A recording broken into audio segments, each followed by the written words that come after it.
Hello dear brothers and sisters, welcome to Irshita UPSC GPSC. આશા રાખી રહ્યો છું કે આપ સૌની પ્રિપરેશન ખૂબ જ સરસ રીતે થઈ રહી હશે.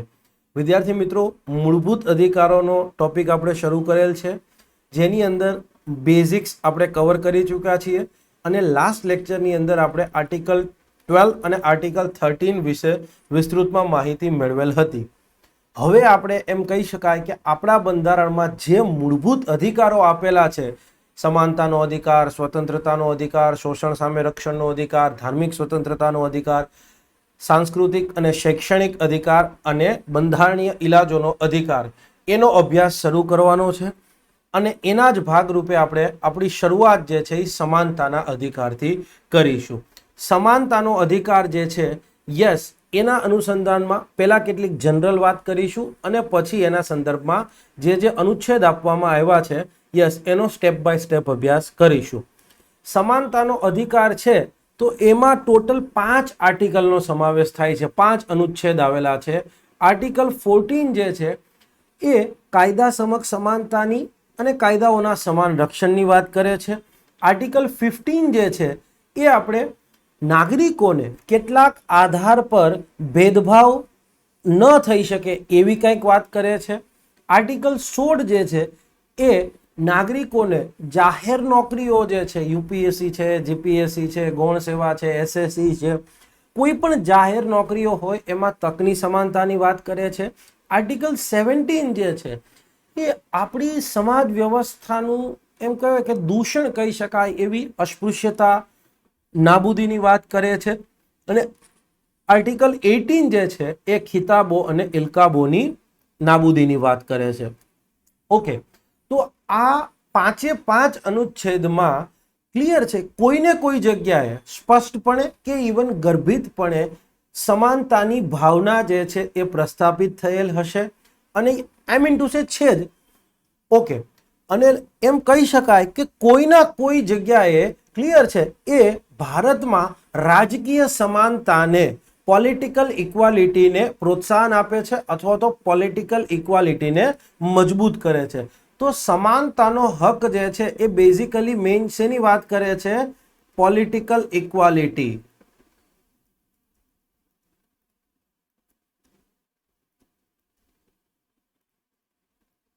સોશિયલ ઇક્વાલિટીની પણ, સામાજિક સમાનતાની પણ ક્યાંક વાત કરે છે, બટ મેઇનલી આમ વાત કરો તો પોલિટિકલ ઇક્વાલિટી, રાજકીય સમાનતાની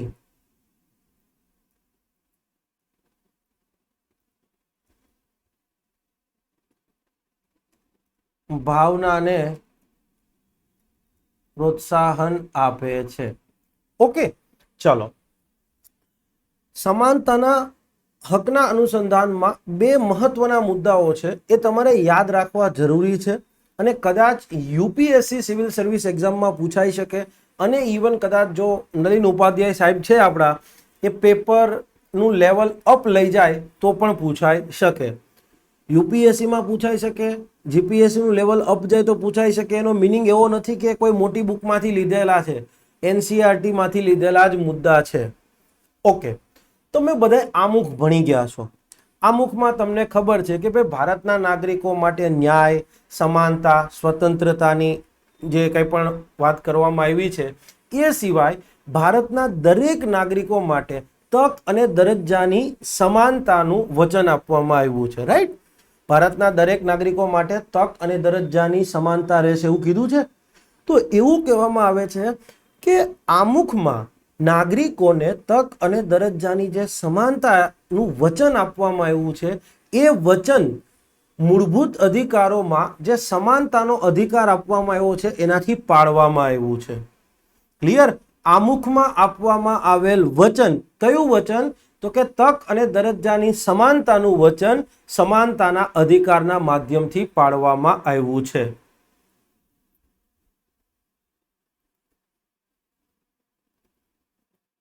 આમુખમાં નાગરિકોને આપવામાં આવેલ વચન, જે પ્રોમિસ આપ્યું છે કે ભાઈ ભારતના દરેક નાગરિક માટે તક અને દરજ્જાની, સ્ટેટસ અને ઓપોર્ચ્યુનિટીની સમાનતા રહેશે, equality of opportunity and status એ મૂળભૂત અધિકારોમાં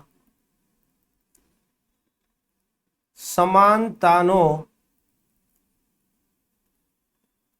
અધિકાર આપીને પાડવામાં આવ્યું છે. Yes, okay. બીજી એક વસ્તુ કે એક વસ્તુ વિચારો, સમાનતાનો હક છે તો એમાં કઈ ભાવના હશે? સમાનતાની જ ભાવના હશે.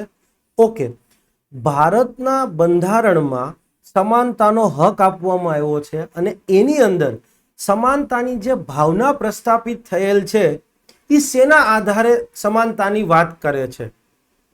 તકની સમાનતા, ઇક્વાલિટી ઓફ ઓપોર્ચ્યુનિટી, કે પછી સુવિધાની સમાનતા, ઇક્વાલિટી ઓફ ટ્રીટમેન્ટ? ભારતીય બંધારણમાં સમાનતાની જે ભાવના પ્રસ્થાપિત થયેલી છે એ સમાનતાની ભાવના શેના આધારે સમાનતાની વાત કરે છે? ઇક્વાલિટી ઓફ ઓપોર્ચ્યુનિટી કે ઇક્વાલિટી ઓફ ટ્રીટમેન્ટ? રાજ્ય બધાને એક સરખી ટ્રીટમેન્ટ આપશે એને સમાનતા કહીશું, કે રાજ્ય સુનિશ્ચિત કરશે કે બધાને તકની સમાનતા રહે, ઇક્વાલિટી ઓફ ઓપોર્ચ્યુનિટી રહે? તો આ ખાસ યાદ રાખજો, ભારતીય સંવિધાનમાં સમાનતાની જે ભાવના પ્રસ્થાપિત થયેલ છે, યસ, એ શેના આધારે સમાનતાની વાત કરે છે? તો કે ભાઈ સમાન તકની વાત કરે છે, ઇક્વાલિટી ઓફ ઓપોર્ચ્યુનિટીનો નિર્દેશ કરે છે, નહીં કે ઇક્વાલિટી ઓફ ટ્રીટમેન્ટ. સૌને એક સરખી ટ્રીટમેન્ટ મળે એ જરૂરી નથી, બટ સૌને એક સરખી તક મળે એ જરૂરી છે. આ ખાસ યાદ રાખજો, એનસીઈઆરટીમાં લખેલું છે. ક્લિયર છે? Yes, equality embedded in the Constitution of India denotes equality of opportunity, not equality of treatment. ખાસ યાદ રાખજો આ આઈએમપી. તમે જુઓ, સિમ્પલ એક વસ્તુ, ઓકે, અત્યારે નથી કેવું, નકર તમને આગળ પાછળની ક્યુરિયોસિટી તૂટી જશે. ઓકે, ચાલો, તો હવે આપણે સમાનતાના અધિકારના જે કંઈ પણ અનુચ્છેદ આપવામાં આવેલા છે એની શરૂઆત કરવા જઈ રહ્યા છીએ. ઓકે, મેં તમને કીધું કે સૌને સમાન સુવિધા, આ જે તમને બતાવ્યું છે ને એ સૌને સમાન સુવિધાની વાત કરે છે. સૌને સમાન સુવિધા. હવે આ ત્રણ અલગ અલગ હાઈટ વાળા વ્યક્તિઓ છે, મેચ જોવાની છે. આ બેરિયર છે, આ જે છે એ બેરિયર છે. ત્રણેયની હાઈટ અલગ અલગ છે. તમે જુઓ, હવે રાજ્ય સૌને સમાન સુવિધા આપે કે ભાઈ હા, બધાને એક એક બોક્સ આપી દીધું કે લો ભાઈ તમે મેચ જુઓ.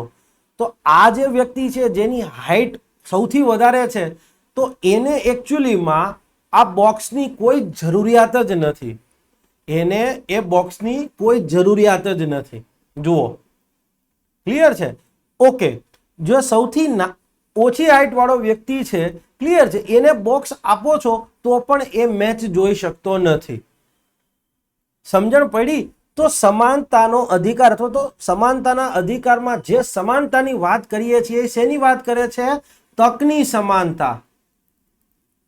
સૌને સમાન તક.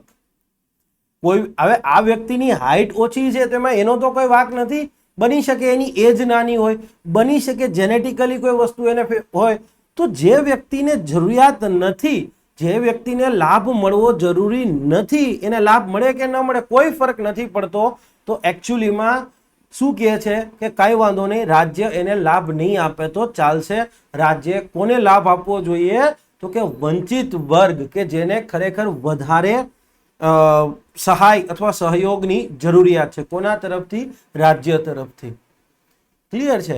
હવે તમને કદાચ અહીંયા થોડું ઘણું મગજમાં ખ્યાલ આવતું હશે રિઝર્વેશન પોલિસીના અનુસંધાનમાં, કે રિઝર્વેશન પોલિસી શું સુનિશ્ચિત કરે છે? સૌને સમાન તક સુનિશ્ચિત કરે છે, નહીં કે સૌને સમાન સુવિધા. ઘણા ખરા લોકો જે છે એ એવું કહેતા હોય છે કે બંધારણમાં આપણને સમાનતાનો અધિકાર આપ્યો છે તો પછી રિઝર્વેશન પોલિસી શું કામ? એને બંધારણમાં સૌને સમાન આપણે સમાનતાનો અધિકાર આપ્યો છે તો પછી શિક્ષણ ક્ષેત્રની વાત કરીએ કે જાહેર નોકરીઓની વાત કરીએ તો રિઝર્વેશન શું કામ એને છે? તો કે ભાઈ જે સમુદાયને રિઝર્વેશન આપવામાં આવ્યું છે, યસ, એ સમુદાય કાઇન્ડ ઓફ આ ચિત્રની અંદર તમે આ વ્યક્તિને ગણી શકો કે એને વધારે જરૂરિયાત છે, એને શિક્ષણની પ્રોપર તકો નથી મળી, એનું ફેમિલી બેકગ્રાઉન્ડ એ પ્રકારનું છે, યસ, કમ્પેર ટુ ફોરવર્ડ ક્લાસની વાત કરીએ તો આગળ ભણીશું, બટ અહીંયા તમને હવે થોડું ઘણું મારા ખ્યાલથી કોરિલેટ કરી શકો એમ છો કે ભાઈ સમાનતાનો અધિકાર છે એ કેવી સમાનતાની વાત કરે છે.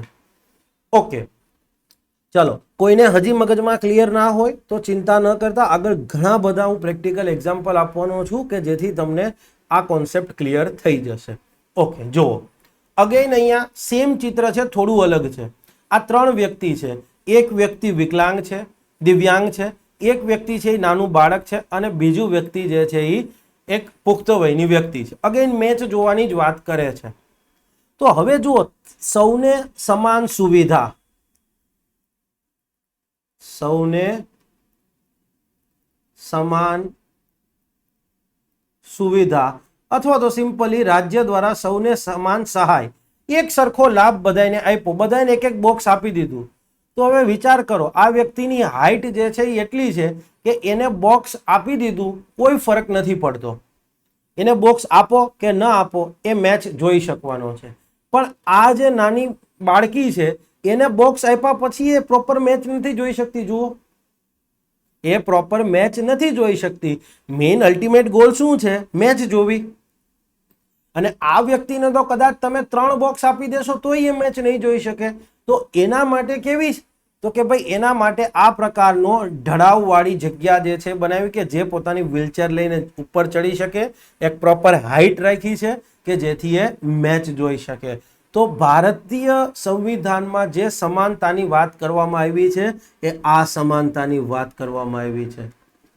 ભારતીય સંવિધાનમાં પ્રસ્થાપિત સમાનતાની ભાવના, સૌને સમાન તક. ક્લિયર છે? ઓકે, ચાલો હવે આપણે આર્ટિકલ 14 જે છે એની વાત કરીશું. આર્ટિકલ 14 શું કહે છે કે ભાઈ રાજ્ય કોઈ પણ વ્યક્તિને ભારતના રાજ્ય ક્ષેત્રમાં કાયદા સમક્ષ સમાનતાની અથવા કાયદાઓના સમાન રક્ષણની ના પાડશે નહીં. રાજ્ય કોઈ પણ વ્યક્તિને ભારતના રાજ્ય ક્ષેત્રમાં કોઈ પણ જગ્યાએ કાયદા સમક્ષ સમાનતાની અથવા કાયદાઓના સમાન રક્ષણની ના પાડશે નહીં. The state shall not deny to any citizen within the territory of India equality before the law or equal protection of law. હવે અહીંયા એક વસ્તુ કદાચ તમને ખ્યાલ આવશે જે હું હાઇલાઇટ કરવા જઈ રહ્યો છું. ઓકે, મેં તમને મૂળભૂત અધિકારોની લાક્ષણિકતા ભણાવતી વખતે કીધું હતું કે કેટલાક મૂળભૂત અધિકારો માત્ર ભારતના નાગરિકોને જ ઉપલબ્ધ છે, જ્યારે બાકીના મૂળભૂત અધિકારો છે એ ભારતીય નાગરિકોને ઉપલબ્ધ છે, વિદેશી નાગરિકોને ઉપલબ્ધ છે, કે પછી કોઈ પણ સંસ્થા, સંગઠન, કંપની, કોર્પોરેશન જેવા લીગલ વ્યક્તિને પણ ઉપલબ્ધ છે. તો કાયદા સમક્ષ સમાનતાનો જે અધિકાર આપવામાં આવ્યો છે અનુચ્છેદ 14 હેઠળ એ ભારતીય નાગરિકોને ઉપલબ્ધ છે, વિદેશી નાગરિકોને પણ ઉપલબ્ધ છે, અને કંપની, સંગઠન, સંસ્થા, કોર્પોરેશન જેવા લીગલ વ્યક્તિઓને પણ ઉપલબ્ધ છે. શું કહે છે? તો આવા કોઈ પણ વ્યક્તિને રાજ્ય કાયદા સમક્ષ સમાનતાની કે પછી કાયદાઓના સમાન રક્ષણની ના પાડી શકે નહીં. હવે પ્રશ્ન એ ઉદ્ભવે કે આ કાયદા સમક્ષ સમાનતા, ઇક્વાલિટી બિફોર ધ લો અને ઇક્વલ પ્રોટેક્શન ઓફ લોઝ, કાયદાઓના સમાન રક્ષણ, એનો મિનિંગ શું નીકળે? તો એને આપણે સ્ટેપ બાય સ્ટેપ સમજીશું. અને જ્યાં જ્યાં હું MCQ કહું એ તમારે ખાસ યાદ રાખવાનું છે. ડિસેમ્બર 2021માં જે GPSCની ક્લાસ 1-2ની પરીક્ષા હતી એની અંદર આર્ટિકલ 14માંથી એક સવાલ આવેલો હતો, આવશે ત્યારે હું તમને કહીશ. ઓકે, તો શું છે કાયદા સમક્ષ સમાનતા અને કાયદાઓના સમાન રક્ષણની જોગવાઈ? સ્ટેપ બાય સ્ટેપ એને સમજીશું. ડિફરન્સ ફોર્મની અંદર સમજીશું કે જેથી તમે વધુ સારી રીતે યાદ રાખી શકો. હવે કાયદા સમક્ષ સમાનતાની વાત કરીએ કે કાયદાઓના સમાન રક્ષણની, તો બે મુદ્દા એવા છે કે દરેકને ખબર છે. પહેલું કે કાયદા સમક્ષ સમાનતા જે છે એ બ્રિટિશ કોન્સેપ્ટ છે, અને બીજું કે કાયદા સમક્ષ સમાનતા છે એ નકારાત્મક ખ્યાલ છે. તો સામે કાયદાઓના સમાન રક્ષણનો જે કોન્સેપ્ટ છે એ અમેરિકન કોન્સેપ્ટ છે અને એ સકારાત્મક પોઝિટિવ કોન્સેપ્ટ છે. ક્લિયર છે? પણ પ્રશ્ન હવે છોકરાઓને પૂછીએ કે કાયદા સમક્ષ સમાનતા કેમ નેગેટિવ ખ્યાલ છે અને કાયદાઓના સમાન રક્ષણની જે જોગવાઈ છે એ કેમ સકારાત્મક પોઝિટિવ ખ્યાલ છે, તો એ પાછો બહુ જૂજ લોકોને ખબર હોય. તો કાયદા સમક્ષ સમાનતા છે એ નેગેટિવ કેમ કહેવામાં આવે છે? કારણ કે એ રાજ્ય ઉપર કંઈક નિયંત્રણ લગાડે છે. કાયદા સમક્ષ સમાનતાનો જે ખ્યાલ છે એ રાજ્ય ઉપર કંઈક રિસ્ટ્રિક્શન, નિયંત્રણ લગાડે છે, માટે એને નકારાત્મક ખ્યાલ કીધો છે. જ્યારે કાયદાઓનું સમાન રક્ષણ જે છે એ રાજ્યને કંઈક સત્તા આપે છે. કેવી સત્તા? તો કે રાજ્ય વિવિધ વર્ગોના અનુસંધાનમાં વિશેષ જોગવાઈ કરી શકે. રાજ્ય વિવિધ વર્ગોના અનુસંધાનમાં વિશેષ જોગવાઈ કરી શકે એવી સત્તા જે છે એ આ કાયદાઓના સમાન રક્ષણની જોગવાઈ છે એ આપે છે. ક્લિયર છે? તો આ એક વસ્તુ તમારે ખાસ યાદ રાખવાની છે. ઓકે, ચલો હવે પ્રશ્ન એ થાય કે આ રાજ્ય ઉપર નિયંત્રણ કઈ રીતે લગાડતું હશે કાયદા સમક્ષ સમાનતા, કે પછી કાયદાઓના સમાન રક્ષણની જોગવાઈ એ રાજ્યને કઈ રીતે વિશેષ સત્તા આપતું હશે? તો એ જ આપણે સમજવાનું છે પોઈન્ટ 3 ની અંદર. કાયદા સમક્ષ સમાનતાનું અર્થઘટન શું થાય? તો 3 મુદ્દા તમારે યાદ રાખવાના છે. કાયદા સમક્ષ સમાનતા એટલે શું? તો કે એના 3 મુદ્દા છે અથવા 3 પોઈન્ટ્સ છે.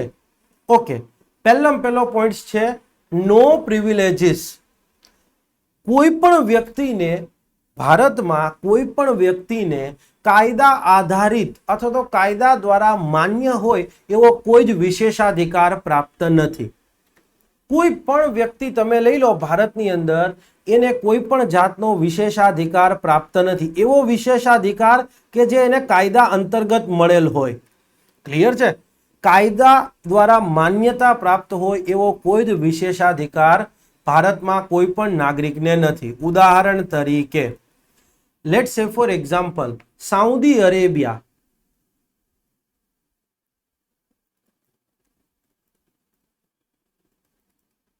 સાઉદી અરેબિયાની સ્ટોરીમાં મેં તમને કીધું હતું કે ત્યાં એક પુરુષની ગવાહી, કોર્ટની અંદર એક પુરુષ ગવાહી આપે એ 2 મહિલાઓની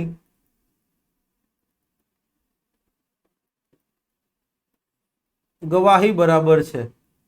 શું વાત કરો સાહેબ, આવું? હા, ત્યાં પુરુષને એક વિશેષાધિકાર છે કે પુરુષ કોર્ટની અંદર કંઈક સ્ટેટમેન્ટ આપે અને મહિલા સ્ટેટમેન્ટ આપે.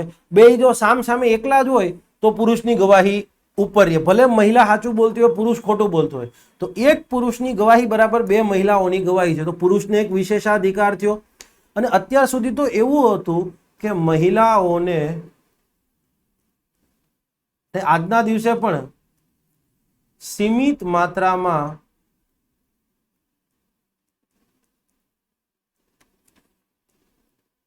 ડ્રાઇવિંગ કરવાનો અધિકાર છે, સીમિત માત્રામાં. અને ઉપર જતા કેવું છે તમને ખબર? સાઉદી અરેબિયાની અંદર મહિલા ઘરની બહાર એકલી માર્કેટની અંદર ના નીકળી શકે. કોઈ પુરુષ વ્યક્તિ એની સાથે હોવો જોઈએ. એનો દીકરો હોઈ શકે, એના પિતા હોઈ શકે, એના પતિ હોઈ શકે. યસ, સાઉદી અરેબિયામાં એવું છે કે મહિલા એકલી બહાર ન નીકળી શકે, કોઈ પુરુષ ભેગું હોવું જોઈએ. તો મતલબ શું થયું? આ પુરુષને એક વિશેષાધિકાર આપ્યો કે કોર્ટની અંદર અમારા દ્વારા ગવાહી આપવામાં આવી, એ સુપ્રીમસી રહેશે. ભારતમાં આવો કોઈને કોઈ વિશેષાધિકાર છે? ના. કોઈ પણ વ્યક્તિને કાયદા દ્વારા માન્ય હોય એવો કોઈ જ વિશેષાધિકાર નથી. ક્લિયર છે? યસ, આ એક વસ્તુ ખાસ યાદ રાખજો. ઓકે, બીજી એક વસ્તુ જો આને હજી ફની એક્ઝામ્પલમાં લેવું હોય, એકદમ ફની એક્ઝામ્પલની અંદર, ક્લિયર છે, આ માત્ર કોઈએ પર્સનલી નથી લેવાનું, ક્લિયર છે, આ જસ્ટ ખાલી એક સમજાવવા માટે કે લેટ સે ફોર એક્ઝામ્પલ ગુજરાતના મુખ્યમંત્રી જે છે એ આપણા ભૂપેન્દ્ર કાકા પટેલ છે, તો ભાઈ ગુજરાત સરકારના જેટલા પણ સરકારી ઠેકાઓ છે બસ એ પટેલોને જ જવા જોઈએ, એવું કંઈ છે ના ભાઈ. ટેન્ડર બહાર પડે, ટેન્ડરમાં જે કંપની પહેલાં તો લાયક હશે, પાત્રતા ધરાવતી હશે એ જ ટેન્ડર ભરી શકે, અને પછી ટેન્ડરની જે મુજબ કોસ્ટિંગ અને બધું નક્કી કર્યું હોય એ મુજબ જે કંપની બીડ મેળવે. યસ, સમજણ પડી? તો કાયદા અંતર્ગત કોઈ પણ વ્યક્તિને કોઈ જ વિશેષાધિકાર પ્રાપ્ત નથી. ઓકે, નેક્સ્ટ છે તમામ વ્યક્તિઓ કાયદાને એક સમાન રીતે આધીન છે. સિમ્પલ એક જ વસ્તુ કહું કે મારી ઉપર કેસ થાય, તમારી ઉપર કોર્ટ કેસ થાય, મંત્રીઓ ઉપર કેસ થાય, ચીફ મિનિસ્ટર પર કેસ થાય, કેન્દ્રીય મંત્રી પર કેસ થાય, કે વડાપ્રધાન ઉપર કેસ થાય, કે કોઈ પણ ઉચ્ચ અધિકારી ઉપર કેસ થાય, કાયદાની વાત આવે ત્યારે આપણે બધા કાયદાને એક સમાન રીતે આધીન છીએ.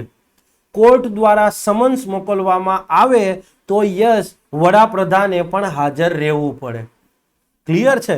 માનો કે લેટ સે ફોર એક્ઝામ્પલ અહીંયા એક ઉદાહરણ આપું, x PM PV Narasimha Rao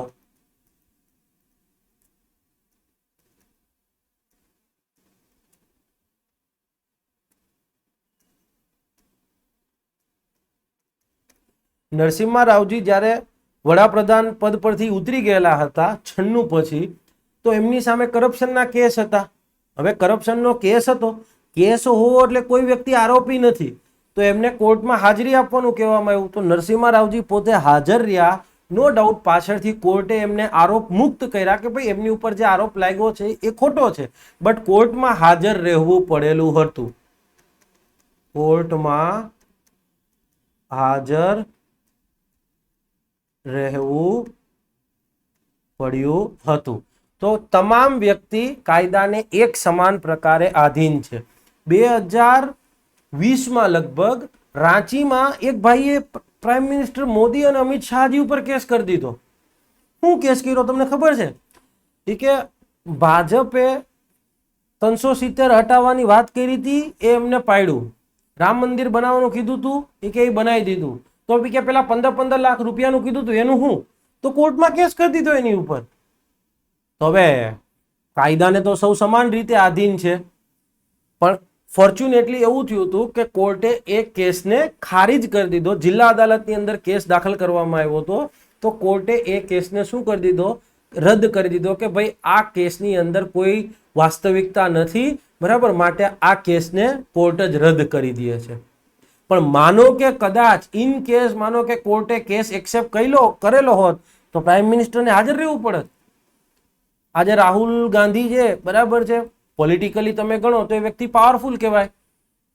clear છે? એ બધું આપણી સામે બધા ભાજપ કોંગ્રેસ છે, અંદર ખાને બધા એક જ છે.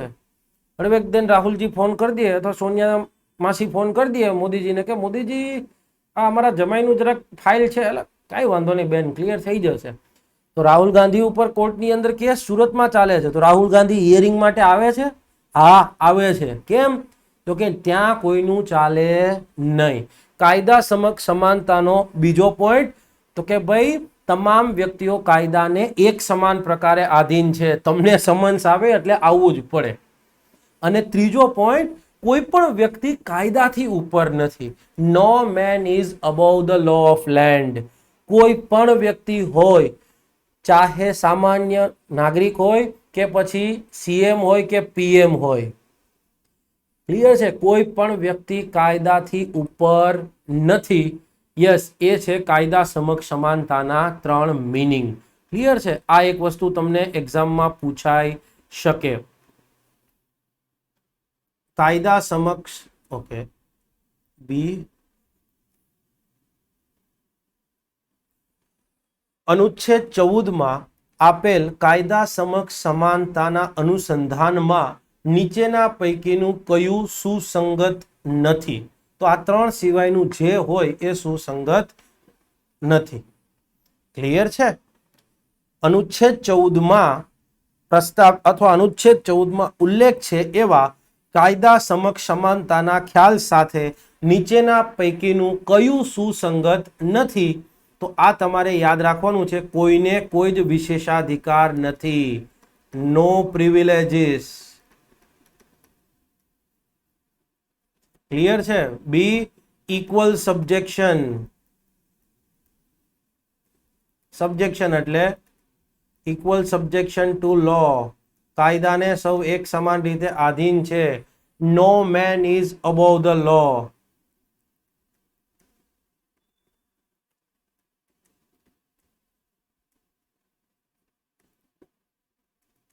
પહેલાના જમાનામાં શું હતું? રાજા રજવાડાઓ હતા ત્યારે રાજા કે ફાઇનલ. અગાઉ જે છે એ શું કહેવામાં આવતું? Law is king, sorry, king is law, રાજા જ કાયદો છે. અગાઉ શું કહેતા હતા આપણે?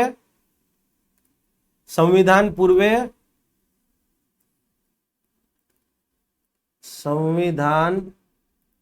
પૂર્વે શું હતું? કિંગ ઇઝ લો,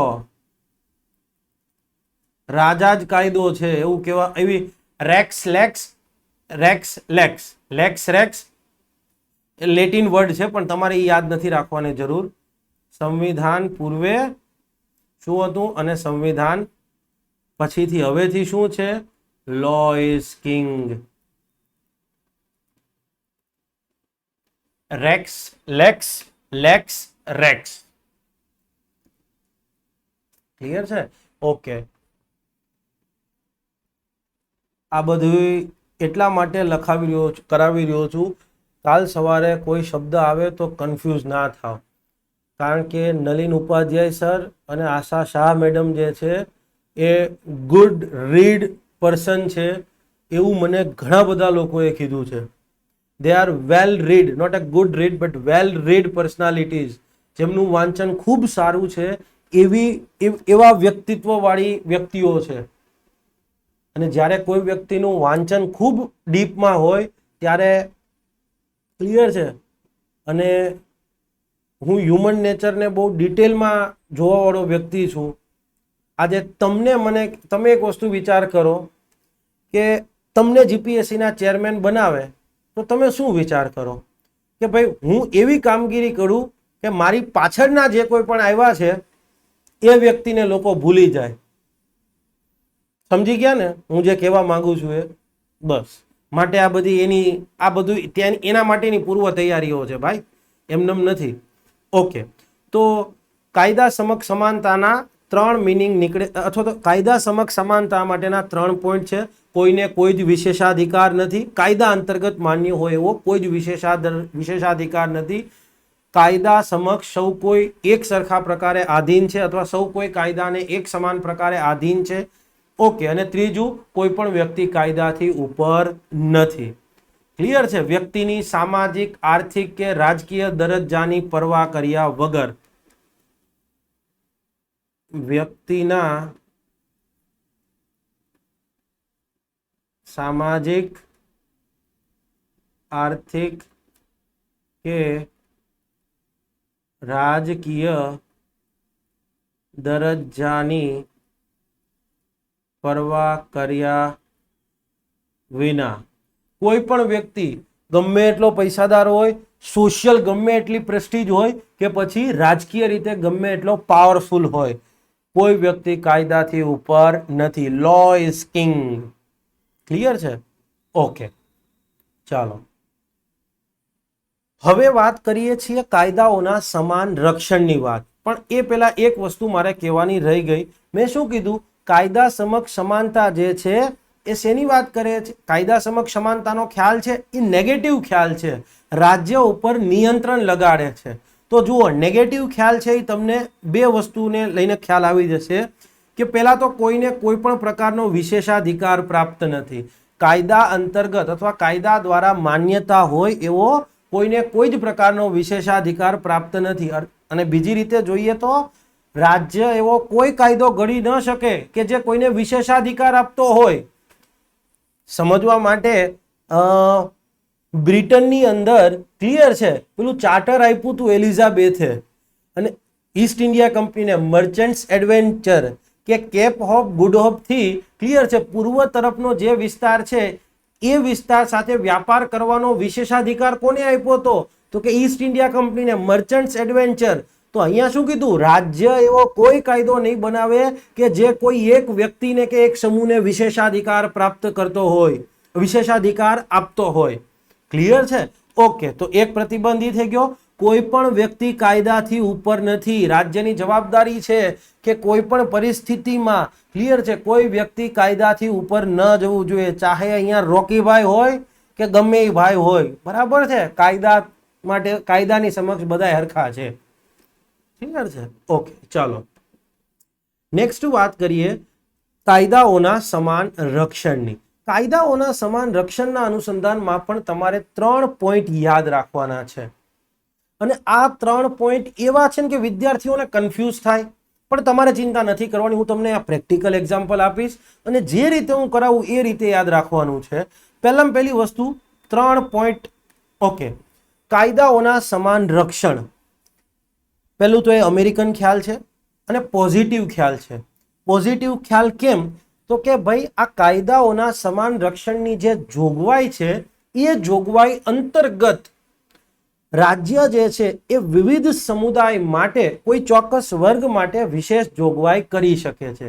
કઈ રીતે જોગવાઈ કરી શકે છે તો એ તમને 20-25 મિનિટ પછી વધારે સ્પષ્ટ થશે. ઓકે, तो શું કહે છે મેઇનલી મોटे मोटे तौर पे क्या कहना चाहते हैं? तो पहलो पॉइंट है समान परिस्थितिમાં એક સમાન વર્તાવ. ઇક્વલ સર્કમસ્ટેન્સીસ હોય, પરિસ્થિતિ એટલે સર્કમસ્ટેન્સીસ, ઇક્વલ સર્કમસ્ટેન્સીસ ની અંદર ઇક્વલ ટ્રીટમેન્ટ. વર્તાવ એટલે ટ્રીટમેન્ટ.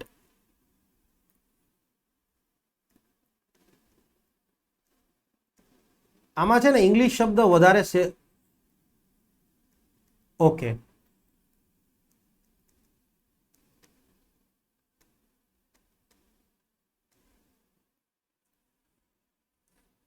એક સમાન સર્કમસ્ટેન્સીસ હોય તો એમાં કાયદો એક સરખી રીતે જ ટ્રીટમેન્ટ આપશે અથવા કાયદો એક સરખો જ વ્યવહાર કરશે. કોની સાથે? વ્યક્તિ સામે. એક સમાન પરિસ્થિતિમાં રહેલા વ્યક્તિઓ સામે કાયદો એક સરખો વ્યવહાર કરશે. ચાહે કાયદા અંતર્ગત કોઈ જવાબદારી નાખવાની હોય કે પછી કાયદો કોઈ લાભ આપતો હોય. એક સમાન પરિસ્થિતિમાં રહેલા વ્યક્તિઓ માટે કાયદા અંતર્ગત જો કોઈ જવાબદારી આપવાની થતી હોય તો જવાબદારી, અને જો કોઈ લાભ આપવાના થતા હોય તો એ લાભ ક્લિયર છે એક સરખા રહેશે. ન ખબર પડી કાંઈ વાંધો નહીં, હું તમને ઉદાહરણ આપું છું.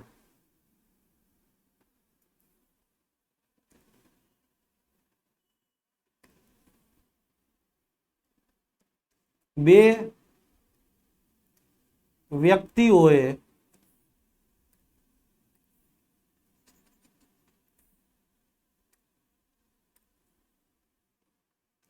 બે અલગ અલગ વ્યક્તિઓએ કોઈ ગુનો કર્યો હોય તો તેમને એક સરખી સજા થાય. બે અલગ અલગ વ્યક્તિ છે. એક ગુજરાતમાં કોઈ વ્યક્તિ છે, એને ધારો કે કોઈ ગુનો કર્યો, સે ફોર એક્ઝામ્પલ કોઈ વ્યક્તિની હત્યા કરી દીધી. કોઈ ગુનો કર્યો અને ઉદાહરણ તરીકે કોઈ વ્યક્તિની હત્યા, કોઈ એક વ્યક્તિની હત્યા કરી છે એને. ઓકે, અને ધારો કે કોઈ બીજો વ્યક્તિ છે, ધારો કે આસામનો છે, આસામના વ્યક્તિએ પણ કોઈ એક બીજા વ્યક્તિની હત્યા કરી દીધી હોય તો હવે એને હત્યા કરી છે. ક્લિયર છે? પરિસ્થિતિ એક સમાન થઈ, બંને વ્યક્તિઓ એક સમાન પરિસ્થિતિમાં છે, બંને વ્યક્તિઓએ કોઈ એક જ સરખો ગુનો કર્યો છે, યસ, અન્ય વ્યક્તિઓની હત્યા કરેલી છે, તો એમને કાયદા અંતર્ગત જે જવાબદારી લાગુ કરવામાં આવે, અર્થાત અહીંયા કહીએ તો કાયદા અંતર્ગત જે સજાની જોગવાઈ છે તો એ સજા એક સરખી જ રહેશે. હત્યા કરી છે, 7 વર્ષની સજા થાય તો એ 7 વર્ષની જ એને સજા બંનેને થવી જોઈએ જો પરિસ્થિતિ સમાન હોય તો. અને આગળ જતા જો લાભની વાત કરીએ તો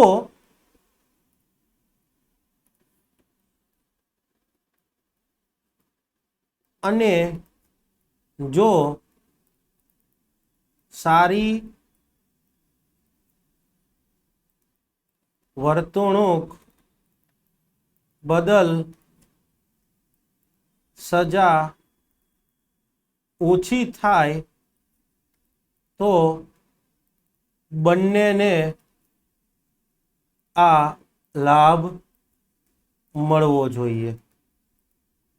ધારો કે બંને સેમ ગુનો આચર્યો છે, બંને હત્યા કરી છે, બંનેને ધારો કે 7-7 વર્ષની સજા થાય, પણ હવે ધારો કે બંને વ્યક્તિઓ જે છે એ જેલની અંદર સારી વર્તણૂક રાખે, વ્યવહાર સારો રાખે, ક્લિયર છે, તો પછી સજા માફીની જો વાત કરીએ, સજા ઓછી, માનો કે ભાઈ 7 વર્ષને બદલે એનું સારી વર્તણૂક, ચાર ચંગત સારા રહ્યા હોય તો 4 વર્ષ 5 વર્ષ થાય એટલે એની સજા માફ કરી દેવામાં આવે.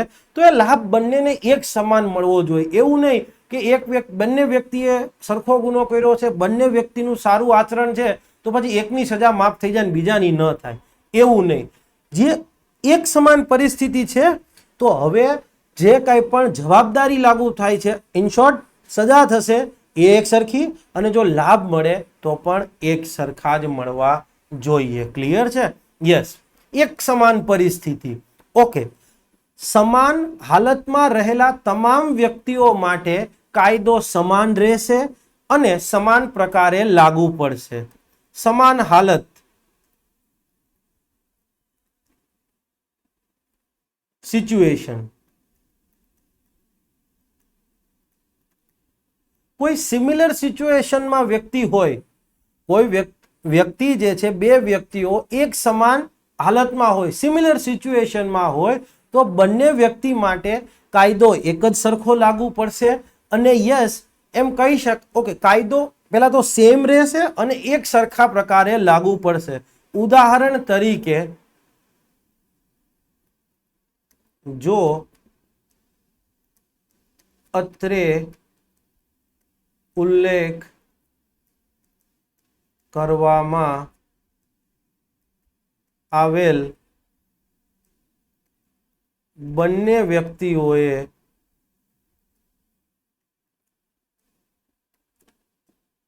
સ્વ બચાવમાં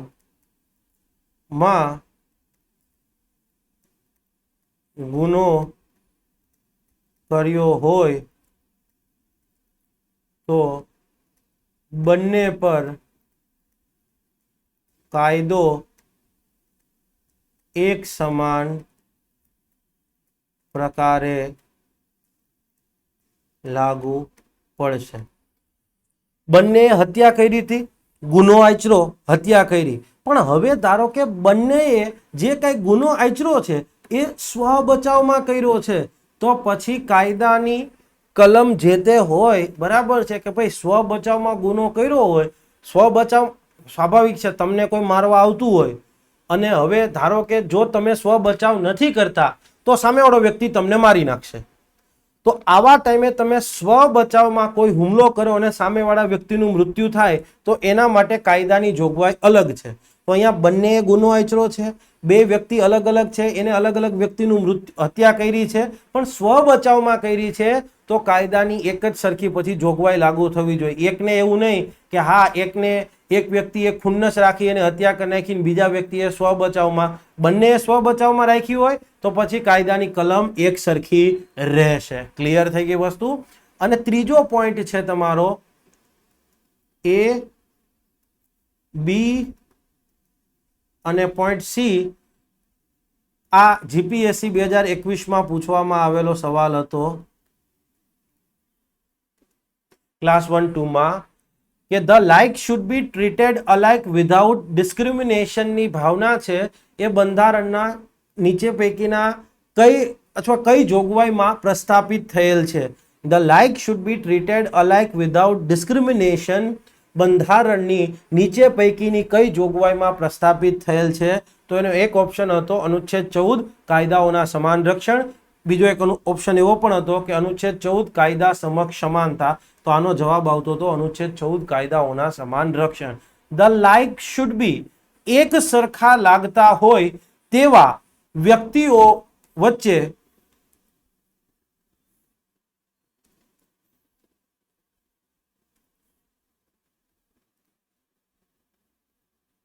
એક સરખા હોય તેવા વ્યક્તિઓ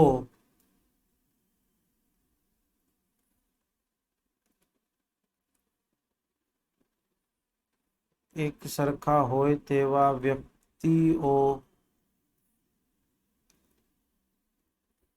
ને કોઈ પણ જાતના ભેદભાવ વિના સમાન સુવિધા મળશે. સમજવા માટે અહીંયા હું તમને એક પ્રેક્ટિકલ એક્ઝામ્પલ આપીને કહું તમને. પોઈન્ટ સી, ધારો કે જાહેર જગ્યા પર પાર્કિંગ અથવા તો કે જાહેર પાર્કિંગમાં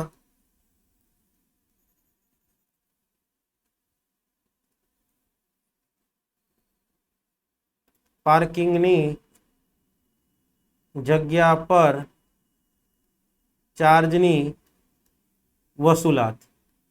તો હવે ધારો કે 3 કેટેગરી પાડવામાં આવી હોય.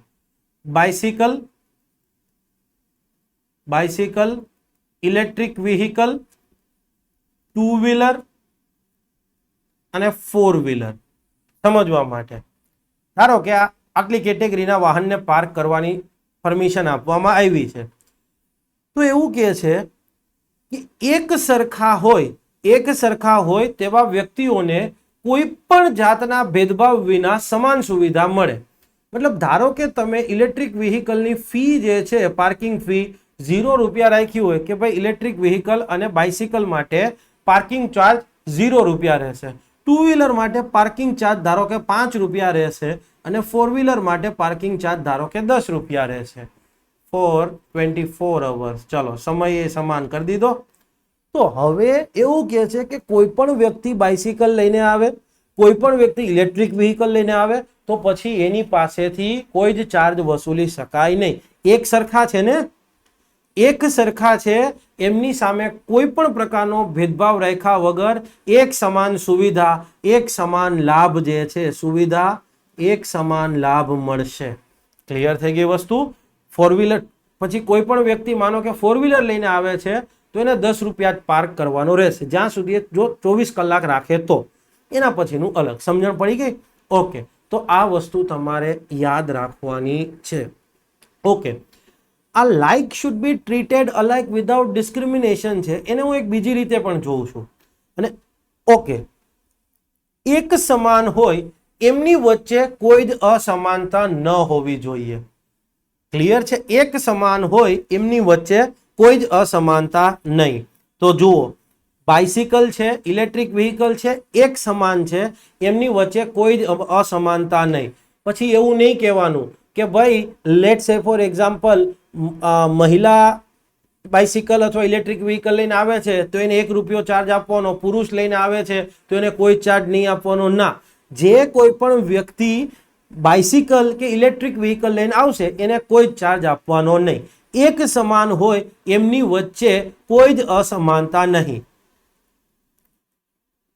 એક સમાન હોય, આ લોકો એક સમાન છે, કોઈ જ અસમાનતા નહીં. જુઓ, એક સમાન છે, 2 વ્હીલર લઈને આવ્યો, પછી હાયાબુઝા લઈને આવે, સ્પ્લેન્ડર લઈને આવે કે પછી લેટ સે ફોર એક્ઝામ્પલ એક્ટિવા લઈને આવે, એક સમાન હોય એમની વચ્ચે કોઈ જ અસમાનતા નહીં. અહીંયા હું કરીશ સ્ટાર આ રીતે. તો જુઓ, આ બધા એક સમાન છે,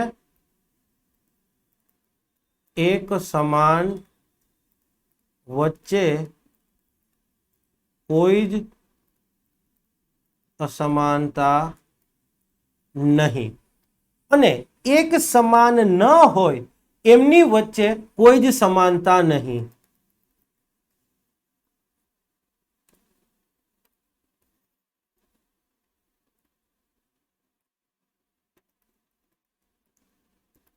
એક સમાન ન હોય એમની વચ્ચે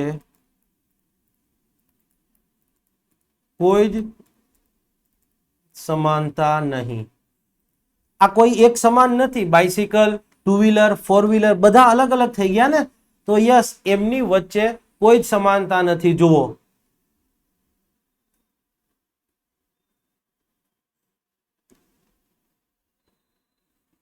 બધા અલગ અલગ ફી ચૂકવે છે, કોઈ જ સમાનતા નથી. બધા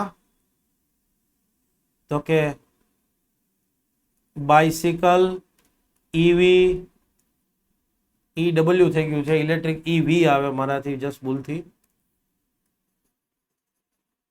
ક્લિયર છે? બધા જે છે એ અલગ અલગ ફી ચૂકવે છે. જુઓ,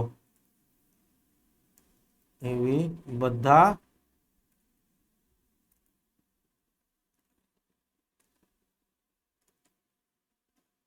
પાર્કિંગ માટે બધાની ફી અલગ અલગ છે. એક સમાન છે હોરિઝોન્ટલ, આ જે છે એક સમાન છે, એમની વચ્ચે કોઈ જ અસમાનતા નહીં. Horizontal equality. ક્લિયર છે? એક સમાન રહ્યા ને જેટલા બી બાઇસિકલ, ટુ વ્હીલર, એમની વચ્ચે કોઈ જ અસમાનતા નહીં, બધાએ ફી 0 જ આપવાની. પણ એક સમાન નથી વર્ટિકલ, કે ભાઈ bicycle, electric vehicle, two wheeler, four wheeler, તો એમની વચ્ચે કોઈ સમાનતા નહીં. 0, 5 અને 10. ખ્યાલ આવી ગયો મિત્રો? આ જે જોગવાઈ છે ને એ આપણી આરક્ષણ વ્યવસ્થાના મૂળમાં છે. આરક્ષણ વ્યવસ્થા આ સિદ્ધાંત અન્વયે આરક્ષણ વ્યવસ્થાને આ સિદ્ધાંત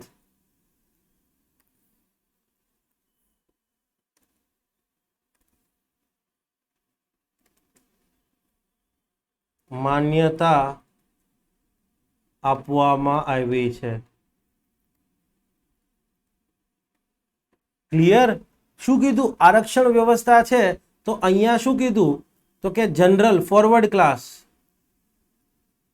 જનરલ, પછી તો કે ભાઈ let's say for example EWS, પછી તો કે તમારી આવે social and educationally backward class, પછી તો કે શેડ્યુલ કાસ્ટ, પછી તો કે શેડ્યુલ ટ્રાઇબ્સ. ક્લિયર છે? આ બધાની વચ્ચે આ બધા અસમાન છે ને, general, EWS, SCBC, schedule caste, schedule tribes, આ બધા શું છે? અસમાન. એક સમાન નથી. એક સમાન ન હોય એમની વચ્ચે કોઈ જ સમાનતા નથી. મેરિટ અલગ અલગ છે. એક સમાન ન હોય એમની વચ્ચે કોઈ જ અસમાનતા નહીં. સોરી, એક સમાન ન હોય એમની વચ્ચે કોઈ જ સમાનતા નહીં. એક સમાન ન હોય એમની વચ્ચે કોઈ સમાનતા ન હોય, નથી જ સમાનતા. અને એક સમાન હોય એમની વચ્ચે કોઈ જ અસમાનતા ન હોય. અહીંયા ન આવશે, જસ્ટ મારી એક લખવામાં ભૂલ થઈ ગઈ છે.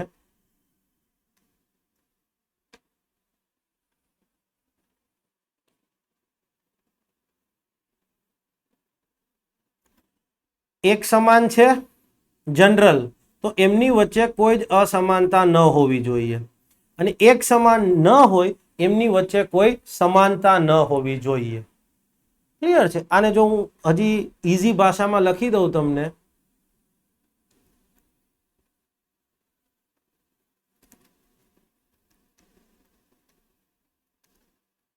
એક સમાન ન હોય એમની વચ્ચે કોઈ સમાનતા ન હોય. એક સમાન ન હોય એમની વચ્ચે કોઈ સમાનતા ન હોય. જોઈ લો, એક સમાન નથી. હા ભાઈ, એક સમાન નથી. ફોરવર્ડ ક્લાસ, બેકવર્ડ ક્લાસ, તો એમની વચ્ચે સમાનતા હોવી જરૂરી નથી. અને એક સમાન હોય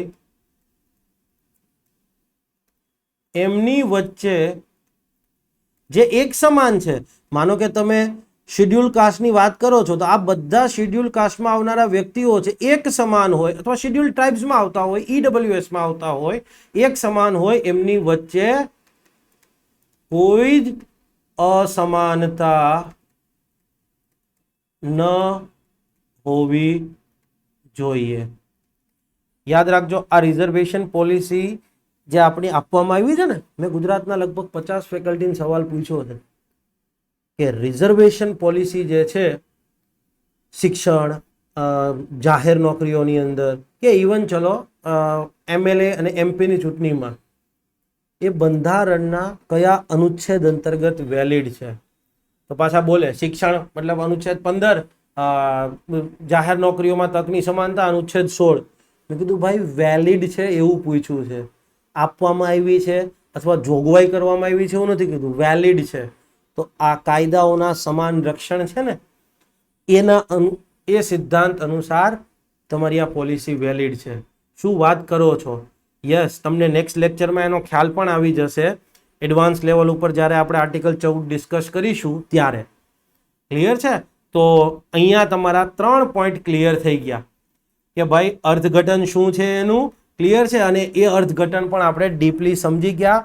લેક્ચર 2 વાર જોવો પડશે ત્યારે આ ખબર પડશે. અને તમારી જાણ ખાતર આ વસ્તુ મેં કોઈ એવા હાયર પેલામાંથી નથી લીધી, નોર્મલ લક્ષ્મીકાંતમાંથી જ લીધેલી છે. હાયરની વસ્તુ તો હવે આવશે આગળ. ક્લિયર છે?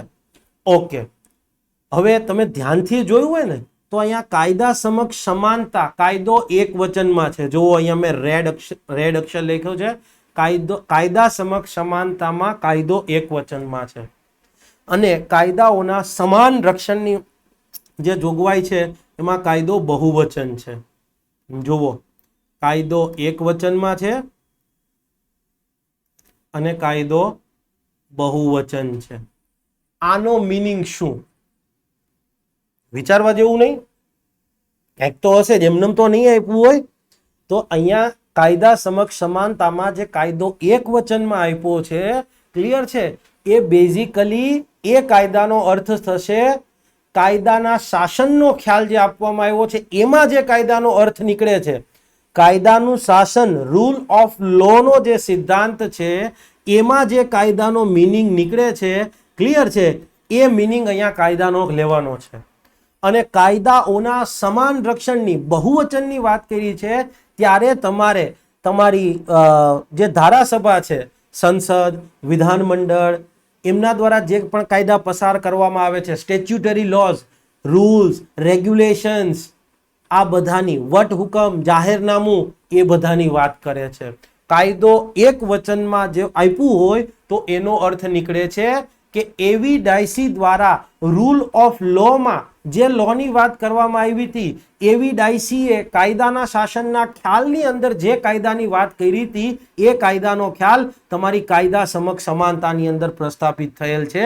અને કાયદાઓના સમાન રક્ષણમાં જે બહુવચનમાં આપ્યું છે એનો મિનિંગ શું નીકળે? તો આપણી ગુજરાત વિધાનસભા, તમિલનાડુ વિધાનસભા, કે એવા બધા રાજ્યોની જે વિધાનસભા છે, સંઘ પ્રદેશોના વિધાનમંડળો, સોરી, બધા રાજ્યના અને સંઘ પ્રદેશોમાં જ્યાં જ્યાં લાગુ પડતો હોય ત્યાં વિધાનમંડળો છે, સંસદ જે કંઈ પણ કાયદો બનાવે કે પછી તમારી કારોબારી કે રૂલ્સ રેગ્યુલેશન્સ બનાવે, જાહેરનામું બહાર પાડે કે વટહુકમ બહાર પાડે, એની વાત કરે છે. ક્લિયર છે? આ વસ્તુ યાદ રાખજો, વન લાઇનરમાં પૂછાય છે, વન લાઇનરની સ્ટેટમેન્ટ બેઝની અંદર પૂછાઈ શકે. તો હવે પ્રશ્ન એ થાય કે સાહેબ એવી ડાયસીએ કાયદાના શાસનનો સિદ્ધાંત આપ્યો તો એનો મિનિંગ શું? ક્લિયર છે? તો કાયદાના શાસનનો ખ્યાલ જે છે એ બ્રિટિશ ધારાશાસ્ત્રી, બ્રિટિશ જ્યુરિસ્ટ એવી ડાયસી દ્વારા આપવામાં આવ્યો હતો.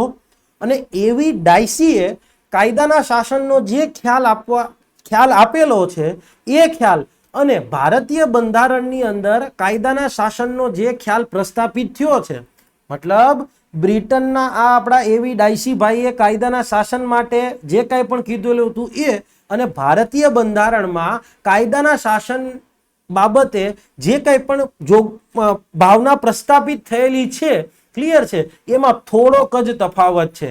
એવી ડાયસીએ કાયદાનું શાસન રૂલ ઓફ લો વિશે જે કીધું છે એ, અને ભારતીય બંધારણમાં જે રૂલ ઓફ લો ની ભાવના પ્રસ્થાપિત થયેલી છે એ આમ તો સરખી છે, અને આમ જો સ્પેસિફિક વાત કરું તો 66.66% સમાન છે, 33% કંઈક અલગ પડે છે મેથેમેટિક્સની વાત કરીએ તો. એવી ડાયસી જે છે બેઝિકલી એને 3 પોઈન્ટ્સ આપેલા છે. એવી ડાયસીએ કાયદાના શાસન બાબતે મેઇનલી 3 પોઈન્ટ આપેલા છે. કયા કયા 3 પોઈન્ટની વાત કરે છે? ઓકે, જુઓ, કોઈ પણ રાજ્યમાં, રાજ્ય એટલે રાજ્ય સરકાર નથી, સ્ટેટમાં ક્લિયર છે કાયદાનું શાસન છે એવું ક્યારે કહી શકાય? તો પહેલામાં પહેલી વસ્તુ કે કાયદો જે રાજ્ય છે, રાજ્ય પોતાની સત્તાનો આપખુદશાહી પ્રકારે, મનસ્વી પ્રકારે ઉપયોગ ન કરતો હોય. રાજ્યમાં જો આપખુદશાહી સત્તાની હાજરી હોય, just like Kim Jong Un, clear છે, અથવા તો પ્રેસિડેન્ટ બોલ્સોનારો બ્રાઝિલ, રાજ્યમાં જો રાજ્ય પોતાની સત્તા આપખુદશાહી પ્રકારે, મનસ્વી પ્રકારે ઉપયોગ કરતું હોય, રાજ્યની જે સત્તા છે એની ઉપર કોઈ જ લગામ ન હોય, તો ત્યારે આપણે કહી શકીએ કે અહીંયા કાયદાનું શાસન નથી. પણ જ્યારે કાયદાનું શાસન છે એવું કેવું હોય તો શું હોવું જોઈએ? સ્વાભાવિક છે, રાજ્યની સત્તા જે છે, ઇન શોર્ટ તમારી સરકારની જે સત્તા છે એ બે લગામ ન હોવી જોઈએ, એની ઉપર કંઈક નિયંત્રણ હોવું જોઈએ. તો કાયદાના શાસનનો પહેલો પોઈન્ટ શું નીકળે કે રાજ્યમાં આપખુદશાહી સત્તાની ગેરહાજરી. રાજ્યમાં આપખુદશાહી સત્તાની ગેરહાજરી. રાજ્ય પોતાની સત્તાનો આપખુદશાહી પ્રકારે કે મનસ્વીપણા પ્રકારે ઉપયોગ ન કરે, મન ફાવે એને અરેસ્ટ કરી લેવાના, ક્લિયર છે, કોર્ટમાં ટ્રાયલ કર્યા વગર જેલમાં મૂકી દેવાના, લોકોની જે પાયાની સ્વતંત્રતા છે, લેટ્સ સે ફોર એક્ઝામ્પલ વાણી અને અભિવ્યક્તિની સ્વતંત્રતા, જીવનની સ્વતંત્રતા, ક્લિયર છે, તો આવી તો એ બધી સ્વતંત્રતા ઉપર ક્લિયર છે રાજ્ય એવી સ્વતંત્રતાઓ રાજ્ય છીનવી ના લે, રાજ્ય હનન ના કરે. ઓકે, બીજો એવી ડાયસીએ એવું કીધું હતું કે કાયદા સમક્ષ સમાનતા હોય. રાજ્યમાં જો કાયદા સમક્ષ સમાનતાની વાત હોય, અર્થાત 3 પોઈન્ટ આપણે જે કીધા હતા, કોઈ જ વિશેષાધિકાર નહીં, તમામ વ્યક્તિઓ કાયદાને એક સમાન પ્રકારે આધીન છે, અને કોઈ પણ વ્યક્તિ કાયદાથી ઉપર નથી. તો કાયદા સમક્ષ સમાનતા હોય જ્યારે રાજ્યમાં, યસ, તો આપણે કહી શકીએ કે ત્યાં કાયદાનું શાસન છે. અને ત્રીજો પોઈન્ટ, 3 જરૂરી છે. હવે તમે જુઓ, એવી ડાયસી જે છે એ પોતે બ્રિટિશ હતા. બ્રિટિશ, હવે તમને બેઝિક ખ્યાલ આવશે. બ્રિટનનું બંધારણ કેવું છે? બંધારણ અલેખિત છે. બ્રિટન જે છે એનું બંધારણ અલેખિત છે. હવે તમે એક વસ્તુ વિચાર કરો, ભારતનું બંધારણ છે લેખિત છે. ભારતનું બંધારણ લેખિત છે તો ભારતમાં જે બંધારણમાં મૂળભૂત અધિકારો આપ્યા છે એ લેખિત છે ને. બ્રિટનમાં ક્યાં મૂળભૂત અધિકારો છે? બ્રિટનના લોકોને મૂળભૂત અધિકારો છે, પણ એ લખાણ ક્યાંય છે? ના. અને બ્રિટનનું બંધારણ લેખિતમાં નથી, એટલે કેવું છે કે બ્રિટનની સંસદ જે કાયદો બનાવે એ બંધારણ જ ગણાશે. બ્રિટનની સંસદ જે કંઈ પણ કાયદો બનાવે એ બંધારણ ગણાય. તો લોકોને માનો કે વાણી અને અભિવ્યક્તિની સ્વતંત્રતા છે, લેટ સે ફોર એક્ઝામ્પલ લોકોને વ્યક્તિગત સ્વતંત્રતા છે, જીવનની સ્વતંત્રતા છે, ધાર્મિક સ્વતંત્રતા છે, લોકોને આવી જે સ્વતંત્રતાઓ મળી છે એ ક્યાંથી મળી હશે? તો સિમ્પલી એવું છે કે બ્રિટનમાં કોઈ બંધારણ તો લેખિતમાં છે નહીં, તો લોકોને જે અધિકારો મળ્યા છે એ અધિકારો કોર્ટ પાસેથી મળ્યા છે. વિવિધ કેસોમાં જ્યારે ચુકાદો આપવામાં આવે ત્યારે કોર્ટ જે છે એ લોકોના અધિકારોને માન્યતા આપે કે ભાઈ હા, લોકોને વાણી અને અભિવ્યક્તિની સ્વતંત્રતા છે, લોકોને ધર્મની સ્વતંત્રતા છે, લોકો છે એને મુક્તપણે રહેવા ફરવાની સ્વતંત્રતા છે. તો લોકોને અધિકારો જે છે એ અધિકારોનો સ્ત્રોત શું છે? લોકોના જે બેઝિક રાઇટ્સ છે, પાયાના અધિકારો છે, એનો સ્ત્રોત શું છે? તો કે તમારી કોર્ટ ગણવામાં આવશે. ક્લિયર છે? તો બંધારણ એ એક સામાન્ય કાયદો છે. સિમ્પલ એવું છે, બ્રિટનની અંદર બંધારણ તો છે જ નહીં, જે કાયદો બનાવે એ બંધારણ. તો એવી ડાયસીએ એવું કીધું હતું કે બંધારણ એક સામાન્ય કાયદો છે, અને લોકોને મળેલ જે પાયાના અધિકારો છે એનો સ્ત્રોત કોણ છે? તો કે તમારું ન્યાયતંત્ર છે. Judiciary is a source of rights of people, એવું કહે છે. ક્લિયર છે? જ્યુડિશિયરી જે છે એ લોકોના અધિકારોનો સ્ત્રોત છે અને માટે એવી ડાયસી છે એ ન્યાયતંત્રને સર્વોપરી ગણે છે. ભારતના બંધારણમાં પણ કાયદાના શાસનનો ખ્યાલ પ્રસ્થાપિત થયેલ છે. ક્યાં? તો કે અનુચ્છેદ 14 ની અંદર. ક્લિયર છે? ભારતીય ક્વેશ્ચન એમ આવે કે ભારતીય બંધારણમાં કાયદાનું શાસનનો ખ્યાલ કયા અનુચ્છેદમાં પ્રસ્થાપિત થયેલો છે? તો કે અનુચ્છેદ 14. કયા અધિકારમાં પ્રસ્થાપિત થયેલો છે? તો સમાનતાનો અધિકાર. તો પેલા 2 પોઈન્ટ યથાવત છે કે રાજ્ય પોતાની જે સત્તા છે એનો આપખુદશાહી પ્રકારે ઉપયોગ કરશે નહીં. રાજ્યની સત્તા ઉપર એક લગામ લગાડવામાં આવી હોય. હવે મને એ કહો, રાજ્યની સત્તા ઉપર લગામ કઈ રીતે લગાડવામાં આવી હોય? ઓબ્વિયસલી મૂળભૂત અધિકારો. યાદ કરો, મેં કીધું હતું લોકતંત્ર વાળી જે વાત કરી હતી, લોકશાહી, એની અંદર ચોથો પોઈન્ટ. ઓકે, કાયદા સમક્ષ સમાનતાની વાત આપણા બંધારણમાં છે. હા, તો એવી ડાયસીએ 3 પોઈન્ટ કીધા હતા, એમાંથી પેલા બંને પોઈન્ટ તો કોમન છે. બટ ત્રીજા કેસની અંદર જુઓ, ભારતનું બંધારણ છે એ લેખિત બંધારણ છે. હા, ભારતનું બંધારણ લેખિત છે. તો ભારતીય લોકોના જે મૂળભૂત અધિકારો છે એનો સ્ત્રોત શું થયો? બંધારણ પોતે થયો ને. કોર્ટ જે છે, આપણા જે અધિકારો છે એનો સ્ત્રોત કોર્ટ નથી. આપણા અધિકારો આપણે બંધારણમાંથી જ મળ્યા છે. તો ભારતમાં આ જે ત્રીજો પોઈન્ટ છે એ અલગ પડે છે કે બંધારણ એ શું છે? તો કે લોકોને મળેલા અધિકારોનો સ્ત્રોત બંધારણ છે અને માટે આપણે અહીંયા બંધારણ સર્વોપરી છે. જુઓ, સુપ્રીમસી ઓફ ધ કોન્સ્ટિટ્યુશન. આપણે કીધું હતું ભારતીય બંધારણની જે લાક્ષણિકતાઓ ભણ્યા હતા, ત્યાં એક લાક્ષણિકતા આપણે આ કીધી હતી. શું? કે constitution is a supreme or supremacy of constitution. યાદ કરો, મેં કીધું હતું. ક્લિયર છે? અને એવી ડાયસી ન્યાયતંત્રને સર્વોપરી ગણાવે છે. ક્વેશ્ચન એમ આવે કે કાયદાનું શાસન એટલે શું? તો તમારે કહેવાનું કે કાયદાનું શાસન એટલે રાજ્ય પોતાની સત્તાનો આપખુદશાહી અને મનસ્વી પ્રકારે ઉપયોગ ન કરતું હોય, કાયદા સમક્ષ સમાનતા હોય, અને ત્રીજો પોઈન્ટ જે છે એ એવી ડાયસીએ એવું કીધું હતું કે ભાઈ બંધારણ એક સામાન્ય કાયદો છે અને લોકોના પાયાના જે અધિકારો છે, વાણી અને અભિવ્યક્તિની સ્વતંત્રતા, ધાર્મિક સ્વતંત્રતા, જીવનની સ્વતંત્રતા, આ બધા અધિકારોનો સ્ત્રોત ન્યાયતંત્ર છે. કેમ? બ્રિટનમાં તો લેખિત બંધારણ નથી, માટે એને ન્યાયતંત્રને સર્વોપરી ગણાવ્યું હતું. જ્યારે ભારતમાં આ પોઈન્ટ થર્ડ જે છે એ અલગ રીતે છે. બંધારણ એ લોકોના અધિકારોનો સ્ત્રોત છે. મૂળભૂત અધિકારો ક્યાંથી આવ્યા છે? બંધારણમાંથી આવ્યા છે. માટે constitution is a supreme. Clear છે? આ 3 પોઈન્ટ છે.